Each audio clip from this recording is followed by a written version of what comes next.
Hey guys, so Hobo stove, okay? Now, just quickly for anybody who doesn't know the kind of background to the Hobo stove, it comes from the 1930s in America during the Great Depression, right? When it was really hard times, and it was like a lot of people who were just migrant workers, so just traveling from one place to another, looking for work, trying to scrounge a living. Didn't have much money or anything like that, so they made sort of little improvised stoves wherever they could scrounge, okay? Toffee tins, bean tins, right, old paint tins, whatever, alright? And that's what it is, it's just an improvised wood stove, okay? And what it does is does a few things really nicely, alright? Because of the shape of it is, it channels the fire to the billy can on the pot, so it's very fuel efficient, alright? You know, the fire's not spread around all over the place, the heat's directed, you know, to whatever you're cooking, alright? Or whatever you try to warm up or boil or whatever, alright? Also contains the fire really well, okay? You know, it doesn't create a fire scar or anything like that. It's a great thing for a little day hike. You know, I love it. You know, you can make charcloth on it, pine pitch and stuff like that, you know. It's also quite good in adverse weather conditions. If it's a bit rainy and windy, this acts like a windshield, alright? So it works quite well, you know, if it's raining and windy and stuff like that and you want to get a little fire going, this is a really good option. I use it, like I say, I use it a lot on little day hikes out in the local woods and stuff like that. I want to make charcloth and stuff like that, but I don't want to be bothered having a, you know, a full campfire going.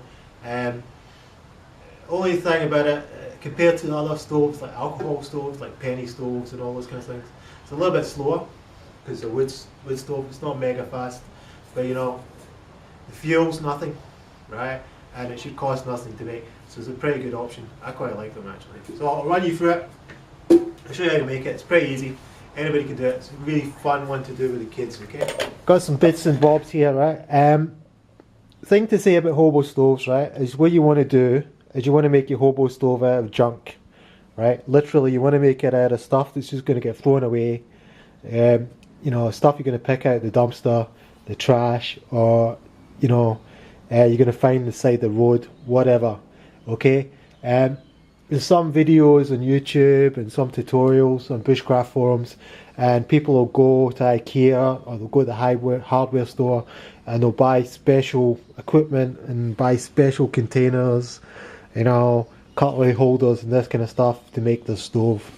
To me, that is absolutely, totally not what Hobo stoves are about. They're about improvisation, scrounging, using what you've got, using your imagination and just making it work, right? There's, you know, a few different ways you can do it. Basically, if there's holes in the bottom and holes in the top and something to hold your pot, right, it's going to work, alright? So probably the starting point is your billy can, right? So you're going to pick whatever you're going to use on your stove, right? Whatever your cooking vessel is. Doesn't have to be a billy can. It can be something like a stowaway pan, you know, a nesting cup, frying pan, whatever, right? But for me personally, a billy can is a good match, alright, for a Hobo stove. They work quite well together, right? The one nests inside the other. It doesn't take up that much space. You can make your own billy can, right? It's pretty easy, obviously. That's how the original billy cans were made, starting in Australia. Originally, they were tins of bully beef, alright?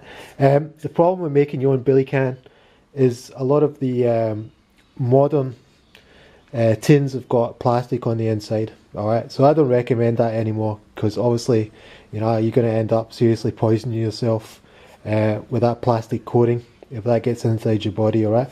So I would save that for an emergency situation, burn that out. I just buy a cheap billy can, alright. You can get a cheap aluminium billy can for about $7-8, okay. So the starting point is your billy can, alright, and you're going to have to try and find a container that suits that size, okay, that nicely nests inside.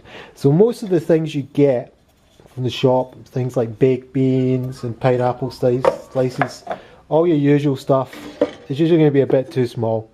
You're going to need a bit more of an industrial sized tin like these two, right? So, you know, obviously you're just scrounging. You use what you've got, right? Coffee tins usually pretty good. Even a paint tin, you burn the paint off, that's pretty good. You know, even a billy can that's you know, is rusted up, doesn't really work anymore. You know, you can cut it up, turn it into a stove. So you just improvise, use what you've got. You know, these are the kind of tins you get in the bulk supermarkets, you know, those kind of like bulk supplies supermarkets you get in edge of town, alright? So, you know, if you're stuck, just buy something that's useful to you. You know, tomato, make a big tomato soup, a big tomato sauce. Mushrooms, you know, make a big batch of mushroom soup, freeze it down, alright? So just what you can scrounge. So you got your cooking vessel, and ideally, it should nest in nicely and be a nice little snug fit, alright? Now I could use the mushroom one there, but that's a little bit too big, so it'd rattle around a little bit. Actually, the tomato one is perfect.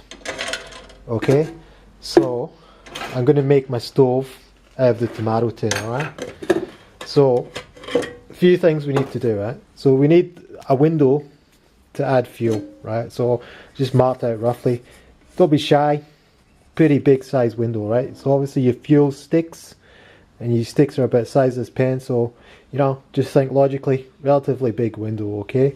And then you probably want a few extra holes just to add the air. Obviously being, you know, a wood fire stove, it needs the air to work, alright? Then you're probably going to need a few holes in the top, alright? I'm going to do this one, I think, is I'm going to do maybe 2 holes like that. I'm going to take the tent pegs, alright, and I might do a few in the side as well. Again, if you need more holes, just drill a few more holes, okay? If you don't have tent pegs, don't buy tent pegs, okay? There's no point in going and spending money to, you know, make a hobo stove, right? You know, you could use, you know, coat hanger, alright, that would work. Bend that back, fine.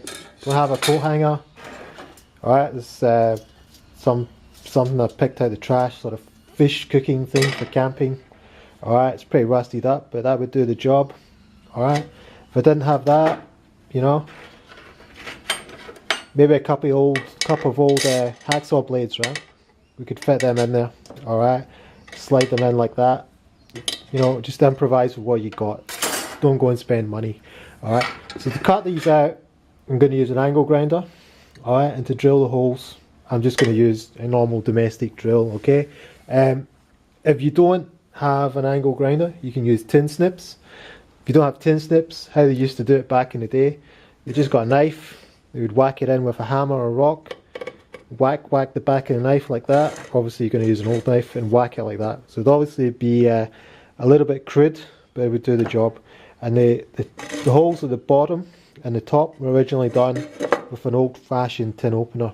Alright, they're a little bit rare these days, you don't see that many of them. So that's what we're going to do. I'm just going to use an angle grinder. If you don't have an angle grinder, use something else, improvise, okay? It's all about not spending money, okay? I'm going to do a pretty basic design. You know, that's a good match, good nesting. It's going to nest in nicely, all works, all looks good. Let's get stuck into it. Okay guys, just quickly, it is worth mentioning that it's when you are working with power tools like this and working in the workshop, you know, safety glasses, right? Obviously a very, very good precaution, right? Gloves, you know, work gloves. You know, obviously the metal is going to be hot when you cut it with an angle grinder, and also it will be jagged, sharp. So, you know, common sense stuff, guys, but it has to be said. And, you know, when you're in the workshop like this, you've got to wear safety boots, alright? If you don't have safety boots, you know, just wear shoes. You know, don't wear flip-flops or do stuff like this barefoot, alright? It's just a recipe for disaster. And, you know, with the tools I'm going to be using, just a basic drill, basic angle grinder. Again, there's a few different ways you could do this and achieve basically the same result. Tin snips are a pretty good option. At a pinch, you could use an old knife and just bash it out that way, but obviously you get a little bit of a rougher result.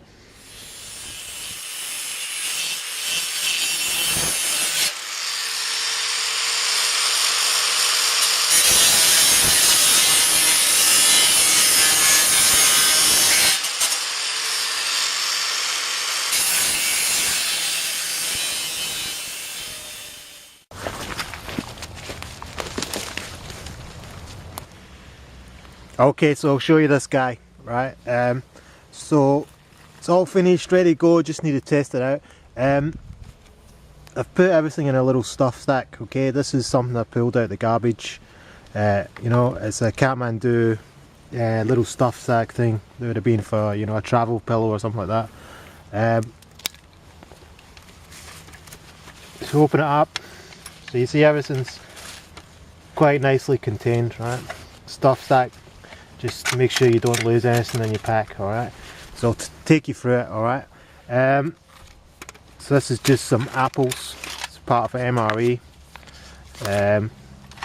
Tent pegs, right? They've been I've shortened the tent peg slightly. Okay, and take out the billy can. Now what it helps is if everything's squashed in a little bit, if you pack things in tightly, it stops it kind of like rattling, right? So all your usual gear, right? Got my spork, little brew kit, some condiments, some coffee. Okay, there's the stove itself. Alright, open up the billy can. It's a little bit tight. There we go. So I've got, you know, fire kit, tinder, right, lots of food. It's all crammed in there. Ton of gear, right? So, get this guy fired up. Okay, so your 2 tent pegs go there like that. Easy, man. Alright, I'll get a fire up and I'll show you how she goes. Okay, there you go. I'm now filming this from under a poncho, okay? But it's raining pretty heavily. Alright. And she's going alright, you know? In the rain. So pretty successful little stove, really. Hopefully it'll stop raining. Okay, so that's the way it goes. 1 kilometre away from the freeway, and it finally stops raining. Alright. So I went to, you know, light up my stove. That's a tent. Where's the tent now? Oh man. Hate people who do stuff like that. So, yeah, like I was saying, it's gonna do my epic YouTube video. Was there, had it all fired up, ready to go, and you know, obviously it rained, and then decided to rain for about 3 hours after that. So had to have my lunch in the rain, which is always fun.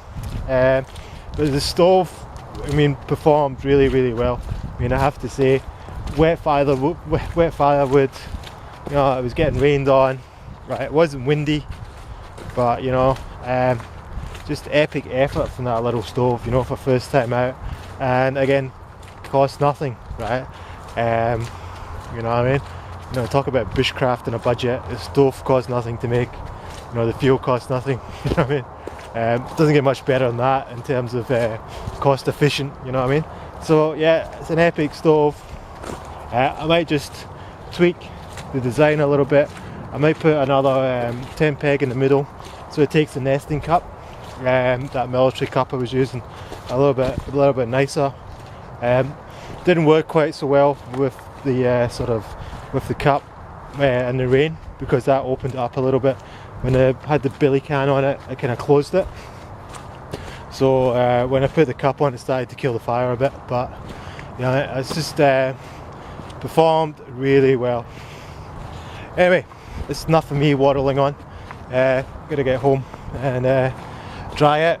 Catch you next time, guys.